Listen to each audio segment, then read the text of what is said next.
Welcome back to the Lovin Dubai show. Today we're joined by James Smith and Diren Kartal, best friends, business partners, and two of the biggest names in fitness. They've built global communities with real talk and real results. They're in Dubai for Dubai Active, running from October 24th to 26th at Expo City. But before that, they're live with us in studio. Welcome to the show. Welcome to the show. Thanks for having us. Fitness names. Yeah, that's good, huh? Fitness good. Oh, yeah. And you've brought us gifts, which doesn't always happen. So we're here for it. So we've got strawberry lemonade. Ooh. We've got orange. Okay. And we've got citrus. Which is the best flavor? So it depends on the person. Now, the blue raspberry is the most polarizing, so I've been asked not to give you the blue raspberry, but you can try it if you want. What does polarizing mean? So, for instance, with these flavors, if we were to get a cohort of people, they'd all say they taste amazing. But blue raspberry is where some people go, this is the best flavor ever. And then a small percentage of people go, that's not for me. What if I like something sweet? Okay, strawberry lemonade, 100%. That's my favourite. And then out of here, but I'm going to put blue raspberry into the mix, because if you've got a sweet tooth, you might like it. But this could backfire, considering. Less on the sweet tooth, I'd say. I think you'd like orange, I don't know. Should I go for orange or citrus? Maybe like a Fanta Zero vibe, or, let's give it a go. And by all means, try it. And if you don't like it, you can be honest, because we'll just edit. No, we can't. But no sugar coating. But can you tell us the significance about this drink? Because I feel like I'm being watched by a can, and I've never seen it in Dubai before. So what's the? Hopefully, after this week, it should be in Dubai. So it's a bit like an energy drink, but we've got brain supplements in it. Yeah. So if you were going to go to the gym, I might say a can of Monster might be a better alternative. But if you were sitting down, reading a report, doing an edit, maybe changing your CV. You know what you need when you need energy drink. Yeah, so energy drink plus, I would say. Okay. It smells really good. Sure. Should we give it a sip? Give it a little sip. Yeah. So this help you lock in, do work with the grind, that Dubai hustle culture. And instantly you feel more focused. This is really good. Let's go. Can I say, I was a bit nervous because I'm not a big fan of those Monster style drinks, but this feels less sugary and more. It has 0 sugar? Yeah. Wow. And then we've gone with the smaller can. Sometimes with the Monsters, it feels like a little bit too much fluid. It's a little bit too much to get in the morning. And some of the other ingredients, like theanine that we put in it, has a calming effect. So you get the caffeine, but also a bit of a calming effect, so you're not sweating and getting the jitters. How do you make it so sweet? We've got scientists. We lock them in a room and they're not allowed out. Who are your biggest competitors? Like, who are you trying to move off the shelves for everyone to be drinking this? Everyone. It's different in different territories. In America, there's the fridges are quite scary in America. You get there to, like an Erewhon in LA, and you look at all the competition, you get kind of worried. In UAE, I don't think there are many drinks that do this, which is what makes it such a kind of interesting prospect. And then in the UK, even if we did have competitors, we'd never mention their names live. Good to promote this weekend, Dubai Active. So. But speaking of the UAE, this is not your first time here. How does it feel to be back? Last time I was back I think it was the last Dubai Active, which was great. So I'm excited to be back. You never know, I might even move here one day, So everyone keeps telling me how great it is here, so I'm really excited to be back. A lot of people are considering to move. Yeah, no, I love it. Every time I come to Dubai, I seem to enjoy it a little bit more. I'm not sure if I've quite got the itch to move here yet, but I'm just one tax bill away from moving. I was going to say. Well, this is the thing, is that it's a bit of a trend. I don't know if you guys see it as much as we do, but all we get is headlines about people from the UK wanting to move to Dubai, and I wonder, why do you think that is, and what's maybe pulling you towards the UAE? It's probably the weather at the minute. And maybe some of the reasons Smith just mentioned. No, joking. But it's mainly the weather. And I think majority of the people from the UK that do come here, winter's just miserable. So anytime, and when they're seeing all their friends in Dubai having a great time, with great weather, good people, everyone's just slowly coming across, I think as well, for me, we joke about the tax benefits, but you think about the kind of culture here, where you've got all of the people that want to work hard, start businesses. My friends that have moved here, they don't just say, the weather's great and I'm not paying taxes. They're like, I'm rubbing shoulders with people that all want to do the same thing. No one comes to Dubai going, I wouldn't mind an average job and to have an average life. They're all coming to try and make something of themselves. It's tougher for me because we've got amazing weather in Australia. So there's always that temptation, but I think especially for people from the UK, they're going and seeing people live their lives, and the safety as well, I think, is such an important part. Oh yeah, that's a big one at the minute, because London at the minute is, I guess, not the best. So when everyone's seen how much fun people have in Dubai, and even just something as simple as feeling really safe, they just want to come out, you know. So, but we're seeing it everywhere as well. All my friends, everyone we know is just like Dubai. So, yeah. Interesting. It's a new place to be, the new LA, like I always Yeah. say. How do you guys feel about people coming over then? No, we're welcome. I go for it. No. We love it. We love it. Streets getting busier. You know what I Yes. would say? The funny thing about people living in the UAE is if they've always lived here, they sometimes look for other climates because they love the rain. Wow. Yeah, we I never experienced snow. And when it rains, and when there's grey skies, they're like, what a gorgeous day. And I'm like, no, bring back the sun. But we have you in town for the week, but purely for Dubai Active, and you've been before, so I just wonder, for all the fans heading down to Expo City this weekend, what can they expect from your attendance? What can they hope to see? He'll probably be taking the mick out of the High Rock slot. You know, I'll be by the stand, having fun, making appearances, probably a few Q&As. I'm just excited to be back, see everyone. Last time I met loads of good people, you know, from the Dubai Active team to everyone that was there that was speakers, training. We won't be doing a hit session on stage probably, but we will be as excited. yeah, it'd be good just to mingle and meet people. Like every time we come, just walking around, we get to bump into businesses, people, fans, whatever it is. I'm doing a business event on the Sunday, and yeah, just every time we come, we seem to have a good time. So when you bump into fans, what's the first thing they tell you? Do you know what? Oh, you're taller in real life. Yeah, We do get that actually. quite a lot of the fitness influencer scene are quite often short kings. They've got short levers. It's what make their muscles look so They're big. not going to be happy about that. Okay, they're vertically challenged, especially the bodybuilders. That's why they get into bodybuilding. But actually, one of the things I would say is, Diren and I, whenever we bump into people, sometimes you catch people off guard. You walk around the corner and they can get a little bit nervous or they'll stutter to their words. And actually, rather than talking, we just we treat them as if they're one of our friends from home. Diren will grab them and be like, come here.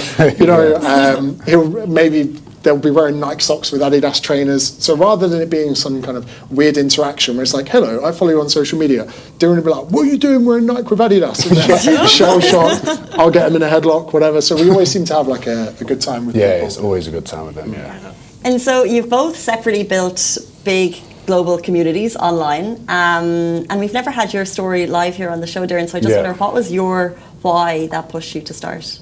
Oh, I don't want to give the whole, I really love helping people thing, but it just made me feel good, helping people. So I was like, I want to keep doing this. Wow. And also, I couldn't make it as a footballer, so the next best thing is becoming a personal trainer. Close enough. Did you go far on the football route? Not really. Semi-pro in England. I signed for a club in Turkey, but lasted a year, and the typical, knee injury stuff. Wow. Yeah, it's just the same. Just the same knee injury. Knee injury. I could have played for England. Yeah, nothing to do with talent. But we met in Fitness First. We worked in the same gym in Sydney. So that's 2017 we met, the inception point. Yeah. And speaking of having to change paths, have you ever faced maybe failures or a moment of failure that you've overcame during maybe your online presence, social media, or your fitness journey? I had my first failure with Diren. So, for instance, I came to Australia to become a face-to-face PT in a gym. I get into the gym, and at this time, I'd started doing online coaching before it was cool. He grabs me, takes me for a coffee, and goes, "What are you doing? Why are you coming into the gym?" Yeah, I'm trying to get out. I'm trying to get out. I'm trying to get out. So there was me arriving in Sydney thinking, it'd be great to have a full busy schedule, whatever. The gym that we worked in was 3 floors below ground without any windows. And you'd been in there for a few years. I've been in there for a few years, and I was trying to build like communities, something where I can like be away from the gym, so I can actually go to London and visit my family without having to pay gym rent. Because when you're not in the gym, you're technically not making any money. And when you travel 24 hours back to London, and you can't go away for like 3-4 days, right? Mm-hmm. So when I saw him doing some online stuff, I've never kind of been exposed to like any online coaching sort of thing. I remember he was doing like a live on Facebook. You didn't have many followers at all. You were like, No, there would have been like 55 people watching. Wow. Yeah, I just jumped in. I would have Had to made jump to millions. I would have made all the questions up as well. So at the beginning of the Q&A, I'd be like, "Hey guys, you've asked me." No one had asked. no me. one asked me nothing. I had to say things whilst people are joining the stream, so I had to keep pretending. And then I was like, "Oh," and Dave's just asked people. I never saw that comment. Yeah. So I pre-rehearsed all of it. So technically, building that business in Sydney at Fitness First was a failure. I never got more than 6 clients, and then I had to go online. My hand was forced. So I'm grateful to this day that Fitness First didn't work out. Yeah. And I wonder now, someone who's trying to make it in the fitness influencing industry, what advice would you give them? Stay in the gym. I think it's going to go back the other way around, personally. I think because I don't want to say it's saturated. I think it's great. Everyone's trying to, share good information, but I think there's actually too much information out there and minimal action. So I think it's going to go back around where a lot of people are going to start to be in gyms more, and I think people want to have that, connection with individuals. I have a controversial take for you as well. Okay. So a lot of personal trainers might think that weight loss drugs on the market is a bad thing for the fitness industry. I think that the majority of people at the moment that are losing a tremendous amount of weight are using your Mounjaros, your GLP-1 medications, and I'm actually a fan of them because I think that over the next 6, 12, 18 months, we're going to see a whole cohort of people that would have never stepped foot in a gym before now finding the confidence to come. One, because they've lost weight. Two, because they want to make sure they're not losing muscle on these drugs. And three, because they might have been in a position where they feel incredibly judged and not welcome in a gym. But they're going to get to a point they can come in. So I think there's a massive opportunity for people in the fitness industry to welcome in these people that have never trained before, teach them how to lift, don't judge them, work through them, help them eat a diet that's going to be congruent with all of their goals. And actually, people that are taking these drugs don't want to be on them forever. So the personal trainer is going to be the perfect profession to help people get off the drugs and maintain those habits. I'm so glad that you brought up the Ozempics, the Mounjaros, because and it's interesting to see that you're for them, and someone who's working in the fitness industry has a lot of experience. But I just wonder, I don't know much about the drug, and my perception is that it doesn't make people feel well, and that it gives you you lose too much weight. Is there anything that would sideline me actually being able to go to the gym? Am I weaker as a person for taking these drugs? So first thing is going to be dose dependent, and second of all, if we remove it from context, we could look at something like steroids, and we could get someone who is a huge bodybuilder and it's bad for their health, and they're going to have a heart attack at 40. Then we could look at the thousands of men who take TRT in a sensible dose and make their lives a lot better. So use and abuse is very different. And unfortunately, the people that you mentioned there, I think abuse. They're taking a dose that's too high, they're under-eating, they're malnourished, all of these things. The probably millions of people you don't see are those that their friends don't even notice that they're on these drugs because they still go to dinner, they just leave a bit of food on their plate, they're being a little bit more active. So the majority of people that take these drugs, I would say the first ones, the Ozempics, the Wegovy's, which was semaglutide, the first issue that people had was the nausea. So the second generation being Mounjaro, these drugs don't make people as nauseous. And then every year we're seeing different iterations of the drug come out with less side effects. Now, I'm not a medical professional. I can't sit here and pretend to be a doctor. But the people that are gaunt and the people that have got bone density issues and the people that are experiencing muscle wastage are the people that aren't following the protocols optimally. If those people were to resistance train, prioritize a high protein diet, they would be able to mitigate and offset so many of those conditions that they're having. But unfortunately, we just have this confirmation bias where we only see the extreme cases. We only see the celebrities that are abusing them, and we see the people that are probably taking too much of it in the first place. So does fitness have to go hand in hand when taking those Ozempics? So let's say I'm on this drug right now, and do I have to wait until I'm done with my course, or should I have to always include fitness to not lose body mass? Or have you seen a client maybe that might have lost a drastic amount of body mass? Even in a traditional calorie deficit, you would say to someone it's very important. When you go into a deficit, you're into something called a catabolic state. You are degrading, you are shrinking, you are not having enough starving calories. yourself. Yeah. Starving yourself technically, yeah. And for that, we mitigate muscle loss through high protein diets and resistance training. Those two mechanisms do it. So I don't see why we would treat people on these medications any differently because they are arriving at the same outcome. However, the people that lost weight without these drugs were very motivated, had their lives in order, did everything themselves. Unfortunately, a lot of these people that do take the drugs, a big cohort of them are going to be shortcut takers, and they are going to be people that don't want to do the work, and they are going to be people that just want a miracle pill and solution. But it's just tough because all of those people that do it right get no recognition. Like, oh my God, you look amazing, and we only see the people that don't. I'm not really for it, to be honest. That's what me and Smith always talk about this. But for some people, it works really well, and if it does, and if it's working out for you, and you're a lot fitter and healthier, kind of who am I to say anything about that, you know? And I think some people need a kickstart. They might not have the motivation, but that helps them take action, which then leads them off to a healthier lifestyle. You know? And I've been open about it. I had to have surgery in February for a hernia, which is very, great. And I knew I couldn't move, do exercise for 12 weeks. So my weight ballooned to the point that I qualified for Mounjaro. I took it for 12 weeks, and I didn't just stay in shape. I actually got into great shape from just walking. And for me, it was more of a mental thing where if I'm sat on the sofa injured for 12 weeks, I love food. I go to food for comfort. I love everything about food. He's a big eater as well. Love food, man. If him and I aren't complaining after dinner we've eaten too much, we haven't had dinner properly. So for me to go through a period where I would have probably got low mood, beating myself up, felt extreme guilt, because even being a personal trainer, you feel guilt after you eat too much. To go through a 12-week period of not beating myself up and then getting back into the gym without that excess weight, for me, that had mental health benefits. And I think those are the things that might not be fully understood by a lot of people. Really interesting to hear that success story from someone who used it in the correct way. And I wonder, Diren, have you seen either success stories or stories that are the reason that you don't encourage it? I'm always like, do the harder thing sort of mentality, for now anyway.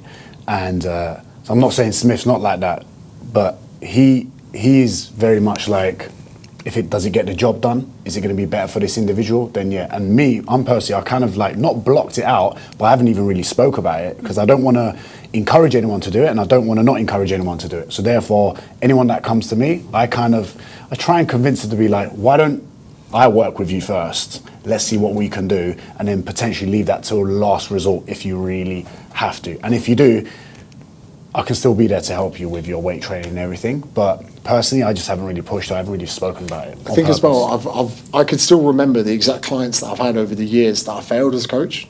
And I would say that I was pretty good at my job, but those people needed more than just someone to count their reps and tell them what to eat. And I look back and I think that if these drugs were available 15 years ago, that person that came in for a consult, I probably would have sent them to the doctor first and said, come back in 3 to 6 months.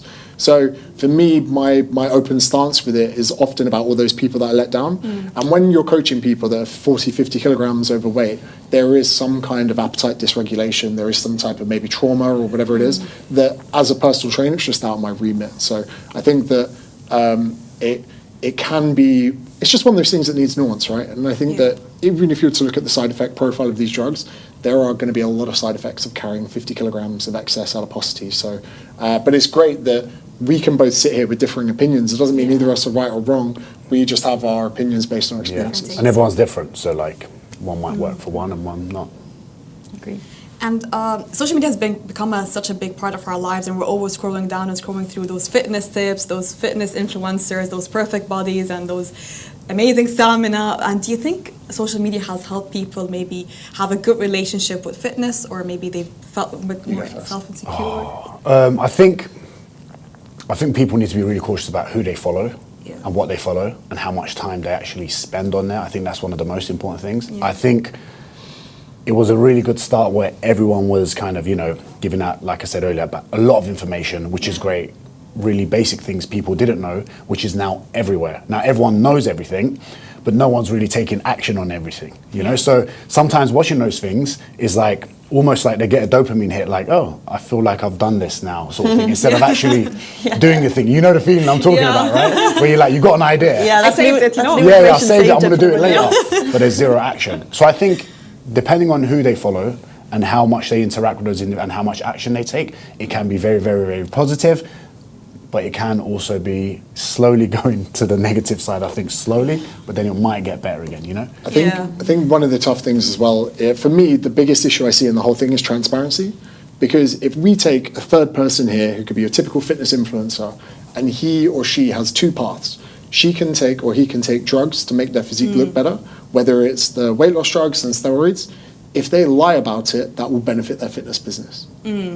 If they are dishonest about it, it will benefit their fitness business. Because ultimately, whichever way we want to think about it, we are drawn to the genetically superior people. And even if we said as a world population, 100th of a percentile had godlike genetics without having to work hard for it, that's still thousands of people to follow online. And unfortunately, the majority of the top fitness influencers have just got incredible genetics, where they don't have to work as hard as most people. They don't have to do whatever. Even if they didn't train for 3 months and just ate sandwiches, they'd probably look a very similar way. So that's my gripe with the industry, that we're all kind of just looking to the people with the best genetics and that transparency. I mean, we look at Liver King, right?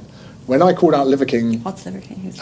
Liver King was a guy that said we had to eat testicles and liver, and Liver King out. Or me, yeah. So I asked. he very clearly, looking at him, you could tell he was abusing anabolic steroids, but he said he was natural. Right. And when I called him out, people genuinely believed that it was his ancestral tenets and the fact he was eating raw liver that alluded him to look a certain way. We then find out that no, it was all built upon a lie. But this guy amassed millions of followers. Now that's the extreme case. But we've got so many different people in fitness industries with their own agendas, and it's just very difficult to not get sucked into that on social media. So, yeah, it's... And most are lying about their lifestyle. Yeah. I think we're probably relatable. It's because we don't have great genetics. Physically, we're probably the most average bodies as personal trainers. That's why we didn't make it as athletes. yeah. But you're tall. So yeah, it's just one of those honesty things. I think that as long as people could be transparent, like if I'm looking lean by the pool in Dubai, you know, I could say to someone, "Oh, I've just been taking a GLP-1 medication," and that can make them go, "Oh, okay, it's not the diet plan, it's not this, it's not that, it is this," and if we could just get more transparency, I think it would be better. But as fitness influencers, can you detect if someone is using enhancement or is it natural? Can you tell? Pretty much. They say if you hear hooves outside, it could be a zebra, but it's probably a horse. Oh. So when you look at someone and they look like they're on steroids, they could be natural, but they're probably on steroids. So that's the way I would say about it. And again, like if we were to remove ourselves from it, and again, this is a controversial take, in some respects, if you're an aspiring fitness influencer and you want to make it to the point, you know, where you're the highest, whatever, you'd almost be silly not to do these shortcuts or whatever, which is tough. And it's a difficult industry to navigate. Do you think they'll lose their image if they admit it, or it's better if they do? 100%. I mean, a lot of them. I think most fitness influencers struggle with their mental health. So, like, I mean, you know, there's a reason, I guess. Yeah, there's like there's one if we really want to start popping shots out, like there's an influencer called Brian Johnson who wants to live forever. Have you seen this guy? He's like a longevity expert, and he takes 100 pills a day, all these supplements. He says he's got the best sleep scores in the world, and he obsesses over not dying. And people love him. He's got over 1 million YouTube subs, and everyone's like, "Oh my God, this guy is amazing. He's a savior." But if he's fraudulent, we're not going to find out. I think he's 40, 45. Most people die at 75, 80. We're not going to find out for 30 years whether or not anything he's doing is actually working. And by that point, the scam could be up. But when we've got eating disorders like orthorexia, where people obsess over eating perfectly and being healthy and worrying, if his sleep score isn't 100 every night, he will panic about that. And I'm actually thinking that's the wrong direction we want to go. Fitness should be about balance. It should be about being able to socialize, have chocolate cake at your birthday, but then have a regimen in the morning where you don't feel guilty about it. It should be about going to a brunch with your friends, having a good time. It should be about balancing all the components of life. It shouldn't be about who's got the best Whoop score, who can sleep the most amount of hours. Not being perfect, really. That's what it's about. You can't be perfect with that stuff. And if you do try to be perfect, you're going to go crazy, you know? So, and mental health is more important. And I'm sure you lovely ladies at some point in your life have maybe crossed paths with a lovely gentleman, and then when you see they're in such impeccable condition, you go, this guy's not going to go for sushi with me and have a glass of red wine or whatever it is. Sometimes people could be so caught up with their own image, you're like, there's no way I'm going to end up being more important than this guy's physique in his life. So people need to relax, appreciate it. Like this trip, we're probably only 3 hours away from some kind of strawberry daiquiri by the pool. That's what fitness really is to us. Balance, that's what it's about. I feel like there's a couple of disclaimers I need to add to the show. I'm not sure what they are, but disclaimers. Before you leave us, we'd love to play a game with you if you've got the time. So I'm going to put this here, and I'm going to give you guys each feel free to take it. I'm sure you've played this game before. It's called Who's Most Likely To. Oh, I don't think I have. Let me get an angle on Diren so you can't see. Yeah, hide your angles, and then you've got like 8 seconds to make your decision, and then you have to show this camera here your answer. Okay. Okay. All right. You hide it away, Diren. Okay. So, in town for Dubai Active, we're going to play Who's Most Likely with James Smith and Diren Kartal. Let's go. Okay. Who's most likely to go off on a social media rant? Yeah, easy to start. Okay, let's see if they're besties the whole way through. Who is most likely to interrupt a stranger's workout and correct their form? Oh! Have you done it before? I mean that. Do you know what? In the gym, Diren had superpowers when it came to prospecting. I caught him IDing girls on the way into a spin class once. He was like, sorry girls, I'm going to need to see your ID. He took their driving licenses and said he wouldn't give them back unless they booked in a free session. Yeah, I just Years ago or recently? I'd be no, scared to years see ago. you coming. If we were in the Years same ago. gym, I'd be scared to No, see but you. it's quite smooth, so you won't even know it's happening. If someone comes up to me, that's my form, I'll leave. No, they were queuing to get in the spin class. He was like, I'm going to need I was your like, ID. no, it's closed, girls, it's closed. And they're like, what? I'm like, I need to take your ID, and then Making people healthier and happier. Yeah, exactly. Long run. Exactly, long game. exactly. Who's most likely to make the most expensive purchase, and what would it be? What would it be? What would it be? Oh, that's terrible handwriting, but Ah, James Carr. has it happened? Oh yeah. And Yeah. Diren, for you? Bothered or not? We both love cars, innit? We both love cars. Yeah. It did in London, and then my car got stolen. So. What? yeah, that's why people are leaving. Actually got stolen? A nice car? Outside my house. Yeah, it was a Range Rover. You just went outside, it was gone. Yeah, I just had a feeling. I was like, why do I feel like my car's And outside? didn't you call the police? And they were like, well, we could assign an officer, but by the time we do it, it'll be out the country. Yeah, legit. And it's just normal, like the phone thefts. Have you seen the stickers in London, mind the grab? Yeah. So they're like, this is a hot area for getting your phones. I've been doing grip training on my phone walking around. Yeah, you're walking around London like this. Yeah. Okay, sorry about your Range Rover. all right. Who's most likely to post a thirst trap, which is a nice picture of yourself on social media? That was quick, James. Oh, that's a perfect best friend challenge. Who's most likely to cheat on their diet after 9 p.m.? Ooh. I'm doing for this one. Both. I'm down both. Sorry. What's a cheat meal? Anything. Everything. Remember what I used to do when we first went on tour in 2018? Because we were secret dieting. What do you mean? I used to just send food to his house. Oh, yeah. Because I knew he would eat it. There was a period where I would order like 35 Big Macs to his house, or like in the UK. Oh my gosh. Yeah, but then you get the cheeseburgers for £1, right? Yeah, double yeah. cheeseburger. I would see how many Euro. cheeseburgers I could send. So I would be trying to diet, and I'd just hear ding dong, and I'd be like, you. Yeah. So we Sabotage, each other's diets. if we have a trip like this, I know he's secret dieting, so he's a little bit quiet on the lead up to the trip. This was a conversation we spoke about earlier in the show. Who's most likely to lend money to a friend?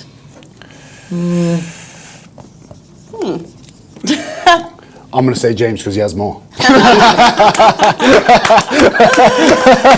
that was so much fun. I wish we could go on, but we're It's short weird. on What he time. meant to say was James is more manipulative, and he'll lend the money so he can control you. But he didn't. Guys, that is the end of the show. Thank you for being so much fun. Catch them at Dubai Active this weekend, Yeah. Expo City, and that's the end of the show. Thank you so much. Thank you guys for having us. Thank you. Thanks, Vasa. Thank you. Guys, that's the end of the Lovin Dubai show. We'll see you back here tomorrow morning, same time, same place. Have a beautiful day. Bye-bye.